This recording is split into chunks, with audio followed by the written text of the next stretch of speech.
Hello, I'm Odin, and today I'm going to make something that was suggested to me by one of my patrons. I'm going to make the Kurgan sword from the movie Highlander. Can I just start off with a big thank you to the prop store? As a movie prop, costumes, and other production materials auction house, if they've ever had the prop for sale, they still have pictures of it on their website. And typically, they have a ruler for scale on one of the pictures. And this big printout I'm taping together is one of those prop store pictures with a ruler on it. To make the blade, I'm going to use some 4mm What the Foam.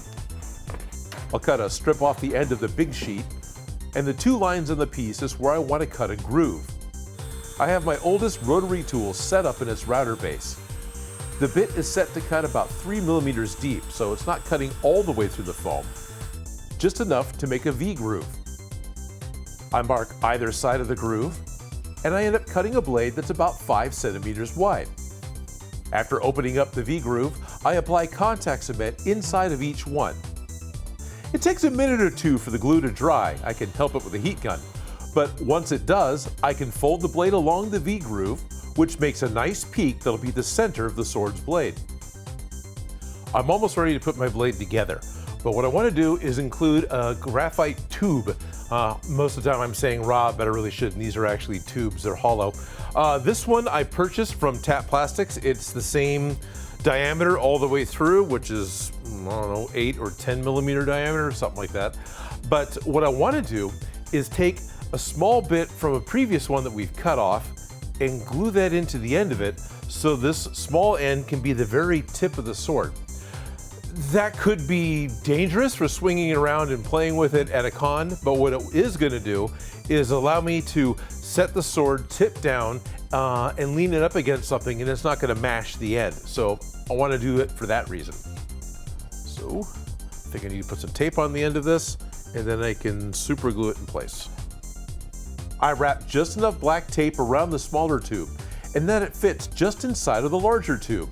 Add a little urethane glue, and slip the tube inside. Now a little super glue in the end to hold it in place until the urethane glue sets up. Now I can glue the two halves of the blade together with more contact cement. And I apply contact cement to the graphite tube. You let everything dry again, and carefully set the tube in the center of the blade, or as close to the center as I can get, because I always seem to be off. Attach the other side of the blade and stick everything together. Now, the real trick with this is to keep the blade from twisting like a corkscrew, because it can be very easy to twist the blade around the graphite rod, which would ruin a flat blade. I use my rotary tool station to make the edges of the blade match. And then I start making what looks like a cutting edge by grinding an angle along both sides of the blade. To get the correct shape on the end of the blade, I cut out the end of the paper sword, and then trace that pattern onto my foam blade. Cut the end to a point, and finish carving the cutting edge.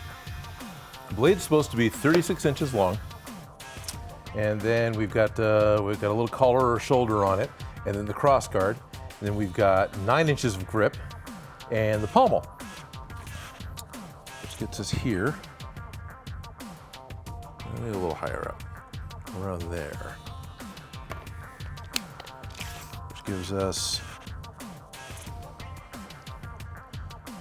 9 3/4 inches of grip. It's a two-handed sword. I think I can use 1-inch PVC pipe for the grip. Is it really? It really is, yeah.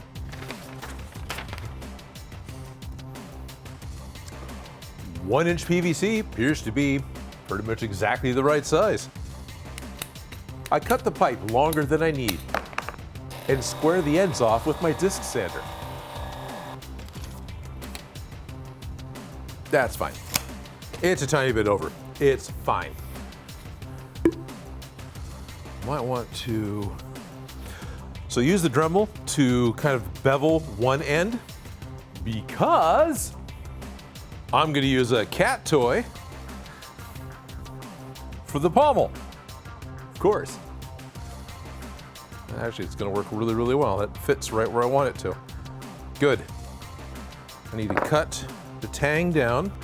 I need to drill a hole into the cat toy. I'll need to bulk up the rod to fit inside of the grip, and then I can put it together. Then I can make a crossguard. A ceramic cutoff wheel can easily cut the graphite tube. And I use a 3/8 inch Forstner bit to cut about halfway through the cat toy. I also rough up the PVC pipe. Putting all these scratches onto the pipe will help the contact cement stick when I want to attach the leather for the grip. I found that I only needed 2 layers of 4mm foam wrapped around the tube to fit inside of the PVC pipe. I superglue the foam onto the tube, and then I use more urethane glue to stick the tang into the grip, and to stick the cat toy onto the graphite tube.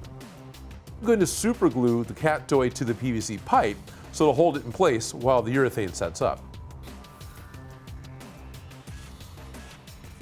It's not bad. Now, according to the prop store, who actually measures the props, right? That's why there's a ruler here on the picture. According to their website, it is 3 inches thick. So the crossguard, which has got these points on it, ends up being 3 inches thick. That's huge. So that's good. That means it's going to be bulkier than I would expect. That means it's probably going to be a lot easier to put together because this crossguard is a seriously thick piece of metal. So let's make a crossguard. I can get an easy pattern by cutting out the crossguard from the picture. So this just goes here. Hey, done! I'll just glue the paper on. I'm done! So, in the movie, in the making of the movie, all right, how do I want to put this? I'm jumping ahead a little bit here. Which sword am I making? Well, the Kurgan sword. But we know that as you watch the movie, there's at least 3 different swords they made for making of the movie. Within the storyline, there's only one sword. He's got one sword that's able to break apart, fit into his case. He's able to stick it all together, and then he picks it up, hits a hidden switch on it. These little side blades pop out, and he's able to go out and collect heads. In reality, that's at least 3 different swords. There's one sword that fit together, and there's no way they were swinging that around during the fight scenes because it would come apart, right? Or at least the chance of it coming apart is too great that they wouldn't be swinging a sword where half of it's going to go flying off towards a grip. So there was one sword that broke apart. There was one main sword that they used throughout most of it where the blade is dull and the side pieces here are separate from the body. Also, this one probably doesn't have the spring-loaded action. That's probably all part of the one that breaks apart, or it could be a 4th sword. And then the 3rd sword is one that has a chromed blade. On the prop store website, they actually have one of the dull blades and one of the chrome blade swords. And the chrome blade swords is fully a steel blade. It's a lot heavier. They use it in a few of the shots. I'm not sure exactly why they made different ones, or maybe they had one and they ended up making lighter weight ones for later in production. I don't know what the story is, but there is definitely a heavier blade, and these guys are slightly different on that chromed blade. So I want to make the ones that are from the sword that I remember, which is the duller blade, Duralite or something. I can't remember what it's a name I hadn't heard before, the material it's made out of.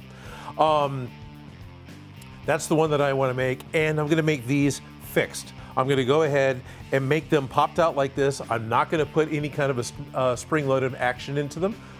I don't feel like I've got the time to make that happen and get a video out on time this week, so I'm going to make a static sword. Yeah, so that's what I'm making. I'm making one that's going to be solid. It's going to have the little pop-out things popped out, and it's going to be completely based off of the non-chromed sword.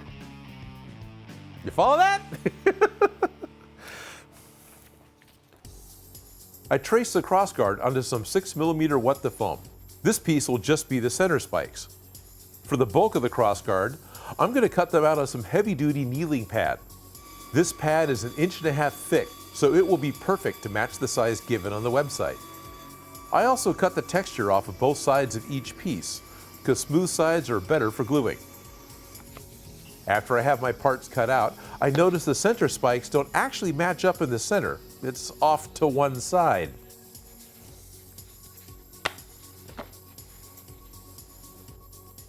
Yeah, I'm not happy. These are...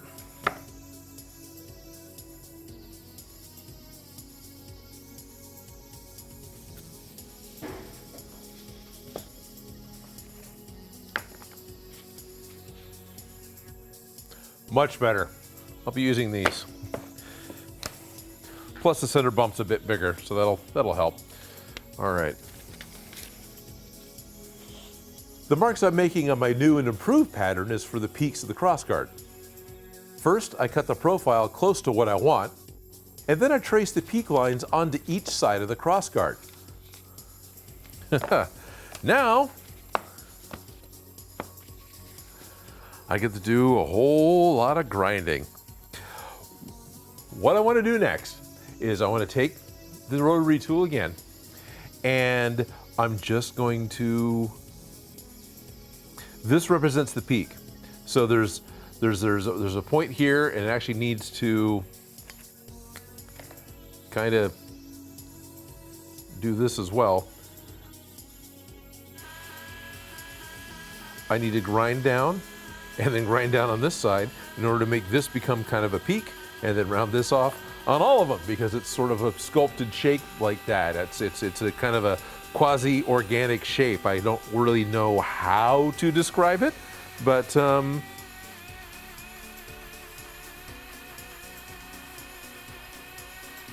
it's I'm gonna be doing a lot more grinding. I use a coarse sanding drum to get the basic shape created first, because it removes a lot of material in a hurry. Then I went over the crossguards again with a grinding stone, which really smooths out the surface. I can clean up all the cut lines and the big marks from the sanding drum. It takes about an hour to get each one done, but I'm really happy with the final shape. Just a little more hand sanding with some 220 grit, hit it with a heat gun, and it's as smooth as I'm gonna get it. I cut the 6mm spike layer apart to make room for the blade, and I glue the spike layers to one half of the crossguard. Carve out some of the center, because I need a little more room for the blade to fit, and then the crossguard fits over the blade. Yeah. I glue one half to the blade and then glue the two halves together. And I wasn't surprised when the edges of all the pieces don't line up, and these were all hand cut. Just a little more sanding with that grinding stone to get everything to line up and look smooth on both sides. I also round the ends over because they shouldn't be square cut, but they look kind of rounded off. All right, I've got a couple small details to put on the base of the blade, but I'm getting there. This is cool. Yeah.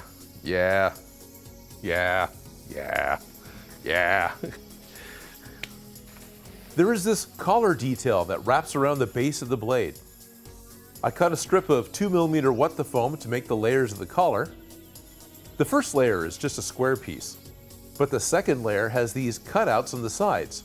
Also, you might notice that I didn't wrap the layers around the blade. That's because I didn't want the sides to get thicker and bulkier and fill in near the spikes. Now there's a circle detail in each one, so I'm going to use a Cos Tools hole drill to start the circle, and then my heat gun can shrink the surface of the foam, opening up that circle cut and getting the look that I want. I also heat set the blade and heat set the cat toy. I wrapped the PVC pipe with blue tape and some paper because the next thing I need to do is seal the foam with some black Plasti Dip. After a coat or two of Plasti Dip, I can remove the paper because next I'm going to spray the blade with some silver spray paint. Silver spray paint will stick to PVC, but Plasti Dip doesn't really like to stick to PVC. Now what's nice is this sword is just silver with a black leather grip. So I'm going to use some black shoe polish to darken the spray paint a little more and get a better metallic look to the blade. And then I'm going to come back with just a little bit of silver rub and buff to make some highlights on the sword. I just want to make the peaks brighter, make some of the edges shinier. And then I can contact cement a piece of black leather around the PVC pipe, and then glue on one last strip of black leather to match what I see in the movie.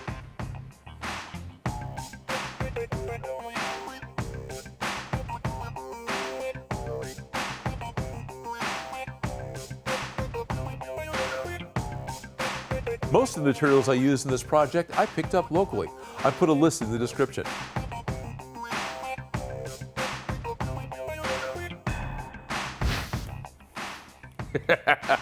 There can be only one. Okay.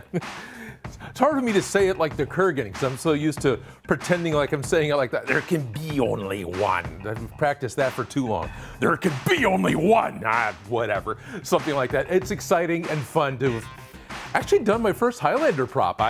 Yeah, this is the first one for me. Gotta say, I love the movie. The first movie is great. The television show was good. We'll stop there. But having the Kurgan sword is pretty cool. I like this. Let me know if you like Highlander. I know Bill Duran likes Highlander, so that's kind of fun. I'm gonna go watch his video next because he did one of the katanas, but as a lightsaber, which I thought was a pretty cool idea. So definitely let me know if you like Highlander, and if you know, maybe I should make the helmet. Maybe I should make more pieces of the Kurgan. That could be fun. That could be cool. I'm not gonna do this 80-pin neck thing. That's not gonna happen. I like some of the older stuff. His first look when you first see him. That's the look I like. So that would be more what I would have interest in. But you know that if I do make anything else from Highlander, if I do make anything else from the Kurgan, I'm gonna be making it out of foam because this is how Odin makes.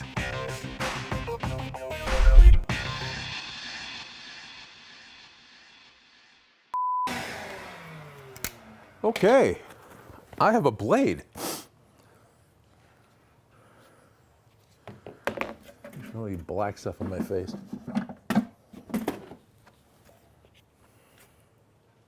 Oh, I'm covered. I'm frickin' covered. All right.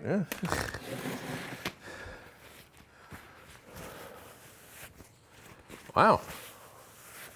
What's that dancing thing he does with it? Something sort of I don't quite remember what it was. Something like that. There is, without a doubt, an art to wrapping leather. It's not an art I've really learned yet. Come on. Clancy Brown has got some huge hands, man. I suppose that's a fine fit still, but just a shade too big, maybe. Probably not. It's fine. I believe this is my second Clancy Brown prop, right? Or no, I guess it's more my third. But it's my first Highlander prop. This is pretty cool. Yeah. I didn't realize having the Kurgan sword would be fun, but this is fun. This is cool. Yeah, so I've always been a Highlander fan. I've never really talked about it being as one of my favorite movies, but come on, the first one is fantastic, and the show was good. We'll leave it at that. I want to thank Legendary Link, Will Connors, Larry Ungar, and all of my Patreon supporters. Patreon members at the $5 and above level get access to my private Discord, which includes weekly games with me, prop-related chat, and early access to live streams. My Patreon support is the #1 thing that makes this show possible. If you like the video, don't forget to subscribe. Have an idea for something for me to make? Please leave a comment below. And if you make any of these projects, you can send me a picture.